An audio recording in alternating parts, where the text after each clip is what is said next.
This is Charlie Parsons for Boxing Social in association with William Hill and Empire Fight Store.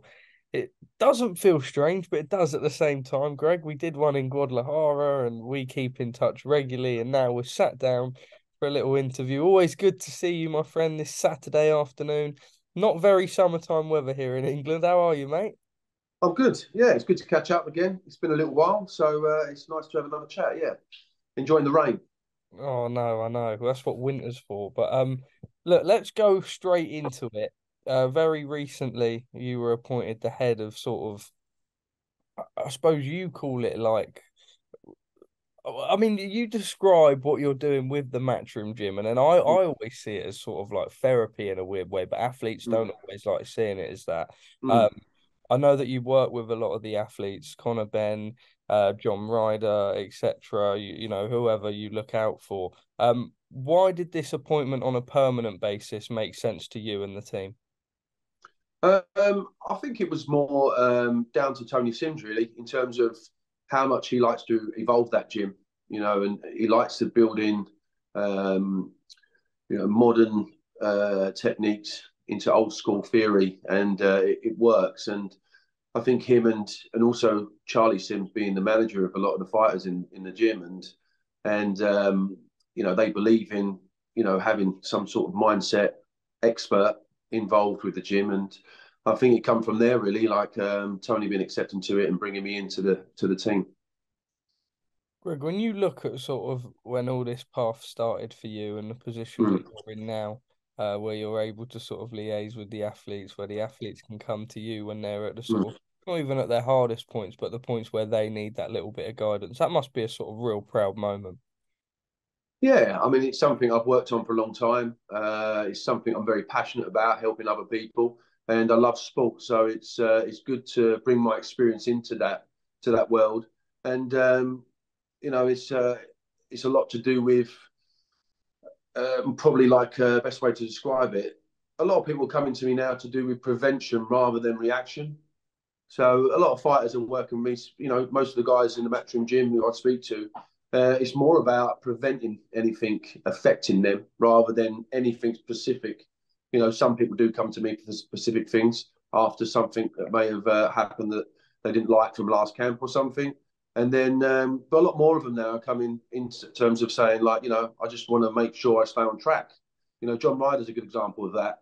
He got a great mindset, and having the Canelo fight at that time, he just wanted to make sure there was prevention in place for anything, because it's a new experience for him. As much as his experience he has headlining shows, I think that's a new experience for him in terms of the magnitude of the fight, and he just wanted prevention in place. And I think that's a lot of fighters are doing that now. And there's a lot of stuff I'm doing to help on the physical side in terms of breath work and breathing, helping the fighters with that to learn to regulate nervous systems and stuff.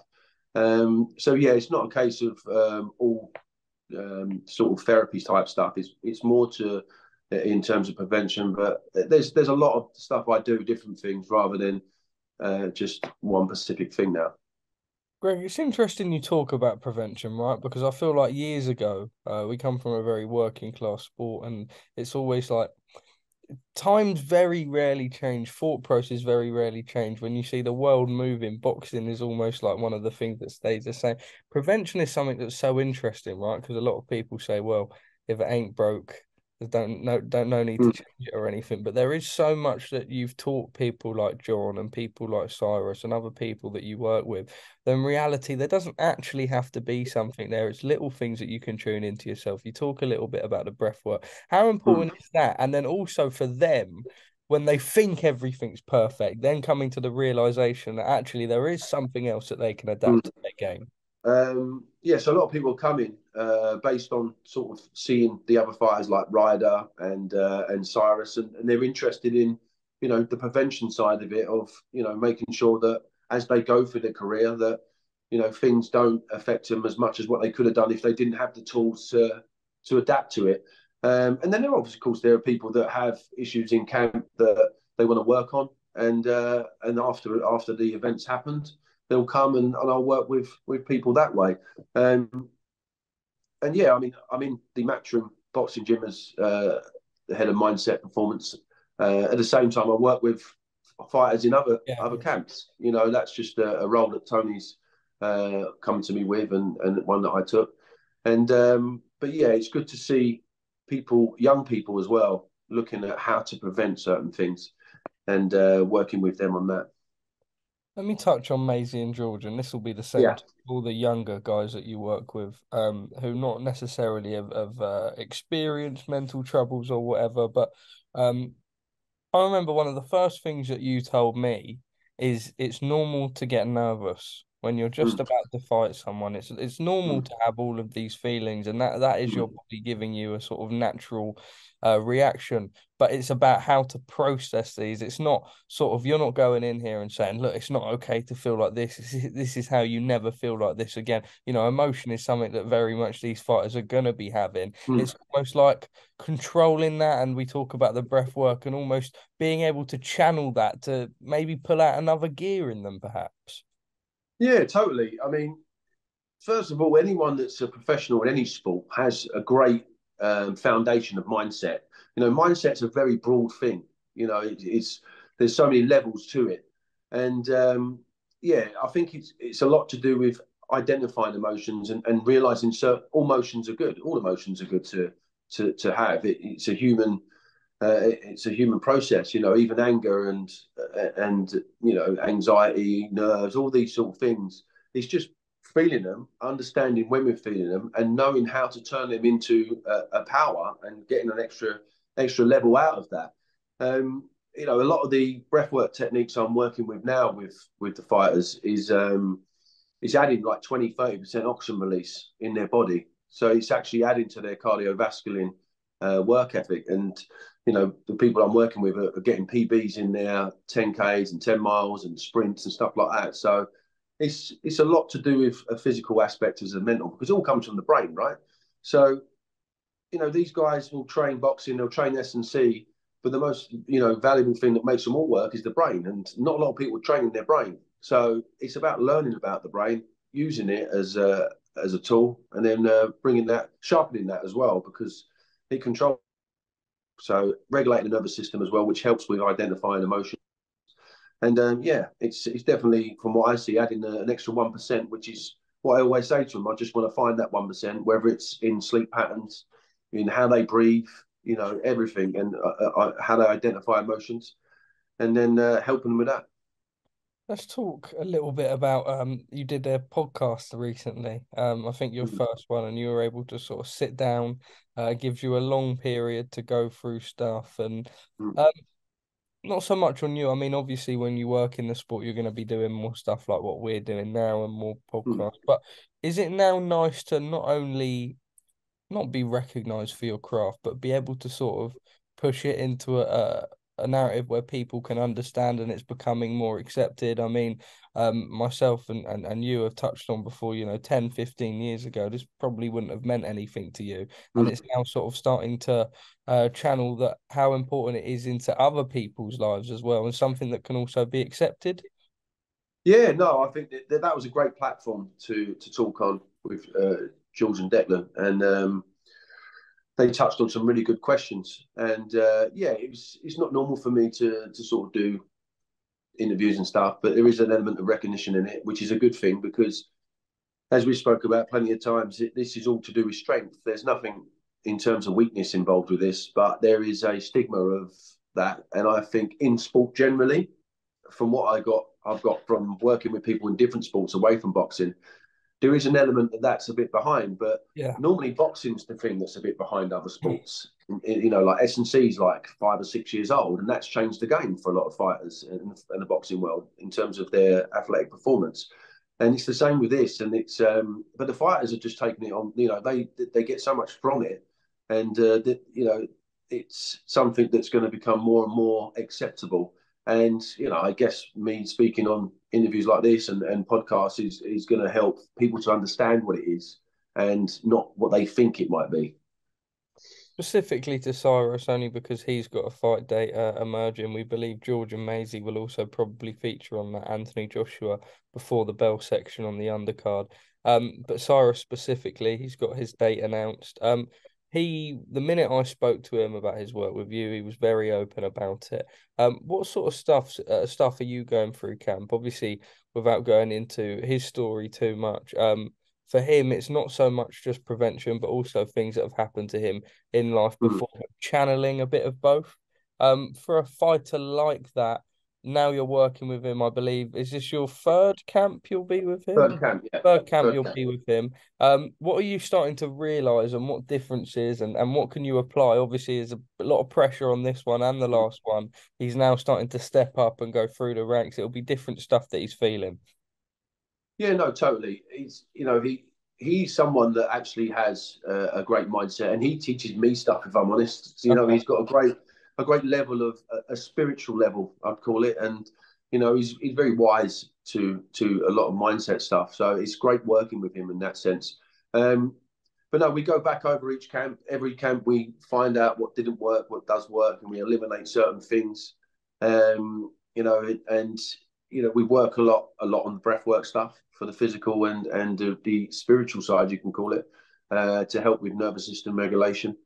Um, but yeah, it's a case of looking at each camp, seeing where he was at each phase last camp, and there's a lot, camps go up and down emotionally because it's very difficult for every fighter. There's no fighter in the world, I don't care what level they are, what country they're from, that doesn't find camp hard. So, it's the same as what I'd work with other fighters in terms of, going through the tough days and then getting ready for the next day. And as the deeper camp goes, and people have got to cut weights and all this sort of stuff. Everyone has to go through it. It's a case of learning and understanding the person. And me and Cyrus have worked together, as you say, for 3 camps now. So we've got a good understanding. I understand him, and he's the same with me. So I sort of have a better understanding of how to help guide him through certain situations. But he's doing great. He really is. And like you said about stepping up, he's someone, these guys that have the GB backgrounds, they're going to get pushed quicker. And there's a little bit more pressure, we could say, and each fight they go, it gets increased probably harder than what people would at a younger age stepping into the pro game. So yeah, there's an element, maybe a little bit more pressure involved, but he's more than capable of dealing with that. So I'm looking forward to the next fight for sure for him. Greg, finally from me, something that I'm quite open about is when we talk about being present and we've been speaking recently about, the power of ice baths and whether you just have a cold shower or a cold plunge or anything. A lot of this is about mental toughness, but at the same time, you speak about boxing being behind the years. A lot of people would maybe just first come to associate with mental toughness with not being able to process anything, but it's very different from that, isn't it? It's almost like Mm. channeling yourself, but knowing that, whatever it is you're going through or the sort of hardship you're facing, adversity, the toughness doesn't just make you not feel it, you're processing it, but doing it in a way that's healthy for you. We talk about ice baths. No one wants to get in an ice bath, but the fact that you go and do it for 5 minutes is sort of proof that your mind can handle it. Do you want to talk a little bit about that? Yeah, so I would say that comes down to a little bit to do with like the ice baths is also prevention reaction, and I call what I call when I work with people, I call mental fitness. You know, uh, we all have some element of mental health. Mental health is classed as a bad word for a lot of people. Everyone has it, so I'm not sure why it's such a harsh word, and it's so many layers to it as well. So for me, it's mental fitness, and we've got to mentally train. And ice baths, ice showers, plunges are a good way to do that. I believe in doing hard things every day because how the brain works is its job is to protect us. That's its sole purpose. And it's like mind versus brain. So the brain doesn't want us to get into a cold bath. And it's a case of the mind Yeah, overpowering the brain, saying, well, I'm going to do this because I don't need protection from that sort of stuff. It's the brain's way of saying, I'm not sure what the threat is. I just know there's a threat. We need the brain to protect us if we're going to get hit by a car or chased by a lion. We don't need the brain to protect us if we're going to get in an ice bath yeah. or if we're going to be in a social situation that may be uncomfortable or all the day-to-day stuff that we do. And mental fitness for me is a lot to do with doing hard things because we can do a lot of hard stuff that we don't believe we can. And Yeah, as you we learn more practice about it, yourself, don't you? yeah, 100%, 100%. It's right, and we don't have to literally. This is the prevention thing. We don't have to physically or mentally go through hard times to learn from them. We can put ourselves in uncomfortable positions, like an arse bar, or running every day. It's not easy to get up and run every day for the average person, And these things are not easy to do. And by doing them, we're training the brain ready to deal with oncoming traffic, as you want to say. And the same for the breathing. The breathing work, which is helps to prevent situations and help us to keep calm and also control the brain so the brain doesn't make us, because it will hold us back, right, in life if we're too frightened or scared, or we're not prepared to do certain things, not just in sport, in life. It's going to be difficult, but we can train our brain and use, train our mind in mental fitness to overcome the brain and go on to achieve, limitless stuff. Well, Greg, thank you as always. I do find it so nice as like I said whenever I first spoke to you, it is nice to see the different approach. It's nice to see it becoming more accepted. It's nice to see more athletes themselves sort of realizing that it's not a weakness to have someone that you're able to speak the things about, and if it strengthens your game, then why not? I suppose finally from you, maybe to someone who's watching this who still doesn't really get it, or an athlete who maybe questions themselves and sort of has that sort of, I'm a warrior, why would I need something like that mentality? What would you say to them? Because there's always so much more that can be unlocked about Mm. yourself that you don't really know. Well, you know what? There's the phrase that John Ryder had for his Canelo camp, which was no stone unturned, and everyone who worked in that camp used that philosophy of, you know John doing everything he could to go out there and do as best as he could, and he did, and he left no stone unturned.